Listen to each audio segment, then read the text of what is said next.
Good morning, good afternoon, and good evening to anyone who is watching this video. Welcome to my channel. Welcome to the Elijah Jones Show. Sorry, I got bed hair. I can't sleep, so yeah. Hold on.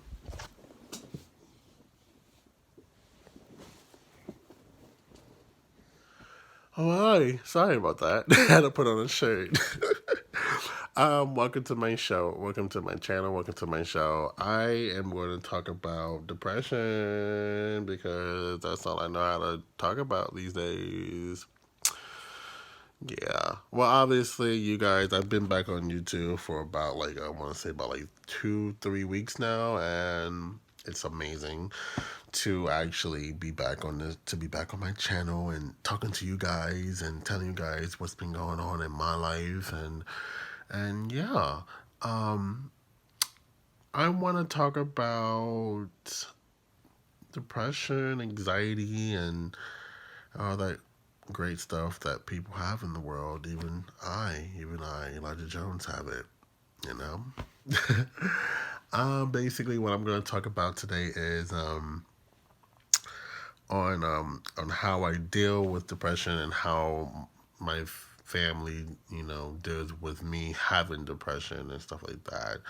Um, Basically, there's not really an easy way to start it off, but let's go right into it. So basically, somewhat like me living with two people, my mom and brother. Um, Obviously, I've tried to commit suicide before, and you know, and recently, like 6 7 months ago, that was an extreme, intense moment for me. um, Basically, obviously, I said before that, in my last video that, when I was talking about the whole ShopRite incident, really, ShopRite was like, an issue, but like my family was a bigger issue, and the reason why I'm doing this video is because I want to just lay it all on the table and just tell my truth and speak the truth, and that's final. My mom, my brother, and my sister, and my whole family can drive a person crazy, and obviously someone in my condition can drive someone to want to commit suicide. It's not a funny thing, but like whoever watched this video, I'm pretty sure Jessica Jaramonte, pretty sure you will watch it and laugh your ass off. But like this is a serious matter.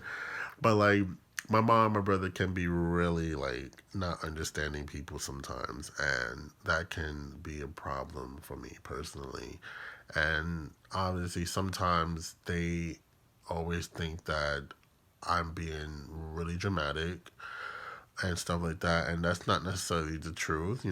Obviously, like, I can't help that I have these feelings. I can't help that sometimes I get a little defensive, but there's reasons why I get defensive. There's reasons why, I react in a certain way, or if I feel strongly about something, then they feel like they it's okay to just shut down. I personally, my brother, he doesn't really get too involved with my quote unquote depression or issues or whatever. He's kind of more distant in a sense, which is understandable. I wouldn't say he's heartless, but like he just doesn't really find he feels like that's more of an excuse. He feels like people who have depression, because since he knows people who have overcome it, it's just like with an eating disorder or a drug addiction. It's that thing will still always be in you. You just have to learn how to ignore it and try to strive forward to move on from it. But that thing will always be stuck within you no matter what, because like you gotta remember, like when you look back, like this video really goes out to anyone. Like if you look back at over your life at 40 or 30 or 20, you gonna I mean like, and if someone be like, oh, don't you remember that particular time? Obviously, if you were going through an eating disorder or doing drugs, or if you're an alcoholic, so the first thing you're gonna do is be like, oh yeah, I remember that time. That was the time when I was heavy into my eating disorder, heavy into depression, anxiety, heavy into drugs, heavy into being an alcoholic. You're gonna always remember that. So people who say that, oh, you could just like get over it, and you know, you're recovered or whatever, which is ridiculous. I mean, you could be recovered, but like, and learn how to strive forward and do positive things so you don't necessarily fall back into old habits. Hold on. Fall back into old habits, but at the same time, you have to understand that thing will always still be in you. Obviously, for me, I will always have anxiety. I will always have depression. That thing never just goes away. I mean, if you do things to make it not flare up, which is kind of rare because we live in a society where, you know, we have triggers and we have trigger warnings and stuff like that. For one, I have my mom and my brother who are the most triggerous people of all time. I mean, I have other family members that trigger me and make me feel really overwhelmed and really sad and really depressed and sometimes of that sort. But I have to learn how to cope and deal with the people around me, because because you gotta remember, like, you can't always necessarily isolate yourself from family. I mean, you can, especially if they don't have your best interests in them for you, if that makes any sense. But I personally feel like having depression and living with two people who, whatever the word is, I don't even know how to say it, but like normal, whatever that word means, um, it's difficult, extremely difficult, and it kind of seems like you're a burden sometimes, which I personally feel like every day I'm a burden. People always have a tendency to say, you can always call on me whenever you feel down or sad and stuff like that. And it's just like, well, thank you, but like, this is an everyday thing. This is a life struggle. This is not one day out the week where I'm sad one minute and I'm happy. No, it's a everyday thing where sometimes I don't feel like getting out of bed, or I feel like locking my door and not coming out my room, or sometimes I might want to stuff my feelings and eat bad stuff, and stuff like that. Like yesterday, my mom made a comment, and I thought it was kind of insensitive, but I guess I'm always defending her, but at the same time, I'm not going to defend her in this video. Like, she made a comment, and she and him and my mom and my brother overheard the comment she made because I was breathing really, really heavy. I don't know if you guys know that I'm kind of like a little stuffy. And she was like, I'm worried about your breathing. And the first thing she said is, you need to lose weight. And I was just like, okay, no problem. And then my brother came in and was like, yeah, that will help too, because you're breathing really heavy. And I just took it, I personally, because it's funny because I was actually about to cook some dinner. And and as soon as she said that to me, it literally made me not want to eat. And I was just like, well, damn. And a couple of years ago, I want to say about 3, 4 years ago, I ended up becoming a vegetarian for about like a whole year. And then basically, like, when it first started out, I became a vegetarian about when I was like 19, 20. So that was about 3, 4 years ago. And I started out doing really good, and my mom, quote unquote, like, I remember I told her I was becoming a vegetarian, and of course, my mom and my brother was like, they instantly just didn't think that I was gonna do it or stick to it, because like, obviously in the past, I've tried diets and it just didn't work out, and I always give up. But this time, I was determined. But at the same time, the reason why I was so determined was because I was so tired of getting called fat by my own family. I was getting fat shamed by my own family, even though they may say they wasn't fat shaming me. They were. I've struggled with weight my whole entire life. I was always fat shamed by my family, by people in school, by people at work and stuff like that. So it's always been a constant repeat, constantly over and over. And I remember when I decided to not be a vegetarian anymore. I remember I had gained the weight back immediately because to what my mom said, I wasn't eating. Even though I was eating, I wasn't eating a lot, and I wasn't eating a good portion of stuff that I should have been eating from the jump. And and that, I guess you could say, but like so in so many ways, my mom said she was worried, even though she didn't seem like she was worried at that particular time in my life.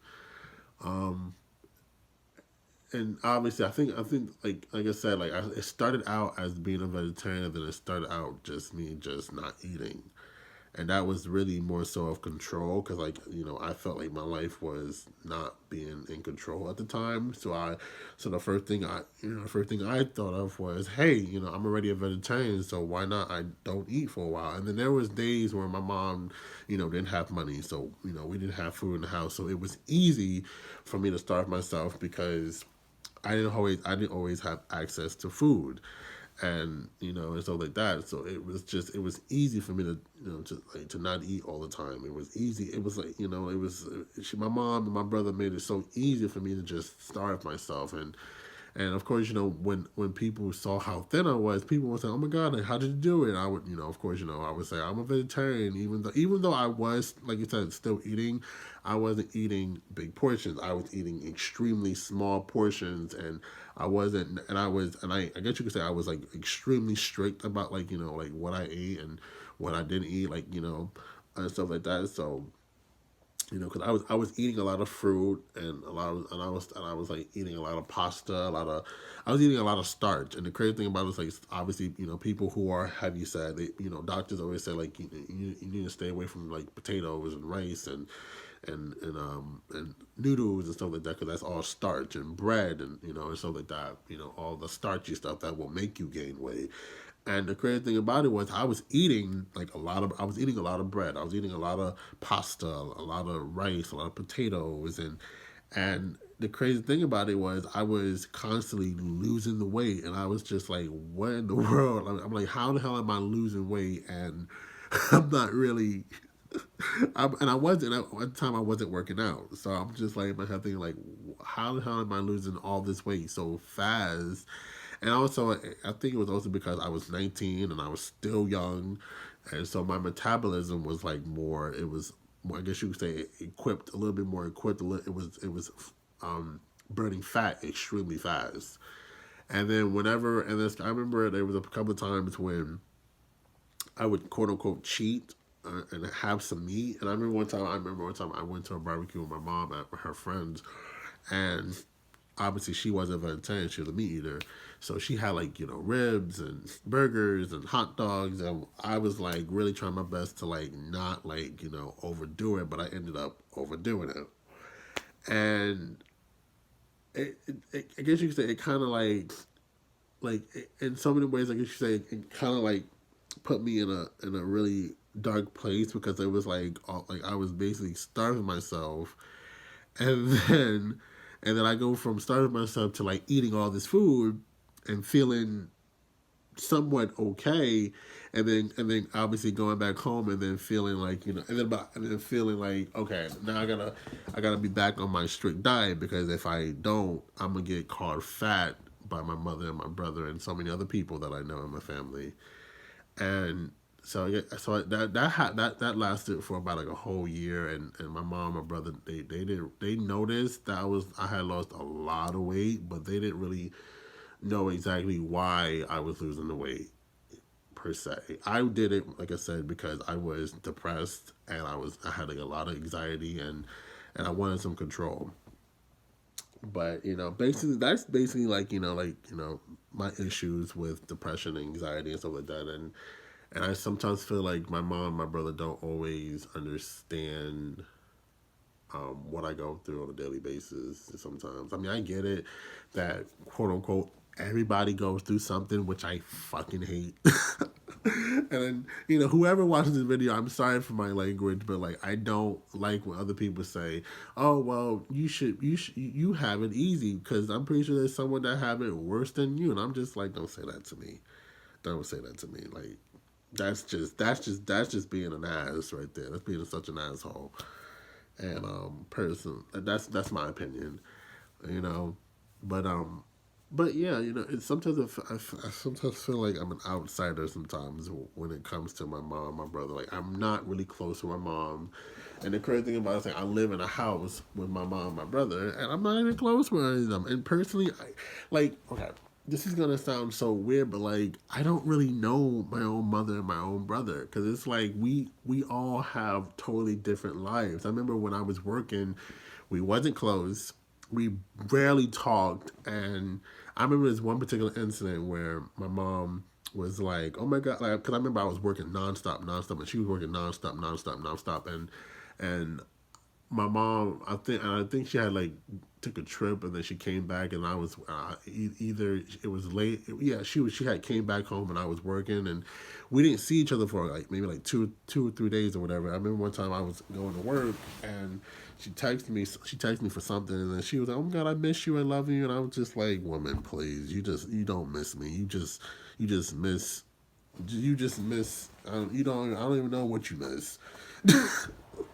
I mean, I know this is gonna sound kind of insensitive, but it's just like you don't miss me because it's like because I remember as soon as I quit my job at ShopRite, we started to argue, and I was just like, this is the same woman that said to me like I want to say about 2 months, like 2 months prior. This is when January. We're in January, 2 months prior, and you were saying how you missed me and you haven't seen my beautiful face in such a long time, and then like now I quit my job and we're arguing over something that is so stupid and small. What no?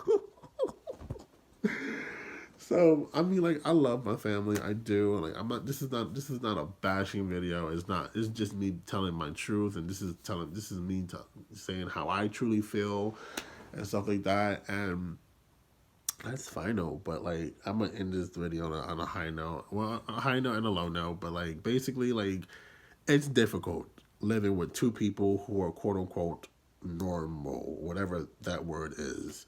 You know, I know I shouldn't say that because I get it that everyone in this entire world suffers from some type of depression or anxiety and stuff like that, but like it can be extremely overwhelming at times, and yeah, so. But but there are some high qualities of having depression for the most part. Like sometimes if you're not feeling well, you have a reason to be in bed all day. So that's the best part about it. I guess you could say that like if you're feeling really sad and depressed and you're not really feeling up to like being around people, that's the best part. But like when you're constantly doing it every day and people start to notice, then it becomes a bad habit. So anyone who suffers from depression, I just want you guys to know that it's okay to feel sad because these emotions are okay to have, but don't let it defeat you of who you are. You need to strive forward and push yourself and just take it day by day and be patient with yourself. That's what I tell myself every day. Be patient with yourself and just love yourself, love your body no matter what, it may be challenging and that's okay cuz challenge is good, but like just learn to just have an open mind and try not to be so sad because like I get it. From a person. I feel like for a person who is depressed, I feel like I could say this. Like it's hard to not be sad. I get it. Trust me. There are some days where I don't like. Since we're in this whole quarantine, there's been days where I don't even leave my room. Sometimes, like the only time like my mom or brother might see me come out of my room is like for food, and that's really it. And then I go right back up to my room and watch my TV or do a YouTube video or clean my room up, which I gotta do soon, or walk my dog, and stuff like that. But like, just take it day by day. Take it day by day. Be patient with yourself, and just know that take time and just try to take a walk, take a walk outside, and or call a friend, call your family members, call a friend, or do that, do something to so you don't necessarily isolate yourself. FaceTime a friend, especially in this time right now since we're all quarantined and stuff like that. Call a friend, But I want to say thanks for listening to my rant about depression and anxiety, and I want to say I love you guys and be safe out there in the world, and I'll always love you. May God bless you and be kind to one another. And remember, wash your hands and wear a mask. I always love you. Peace out. I'll see you guys soon with another video. Peace out.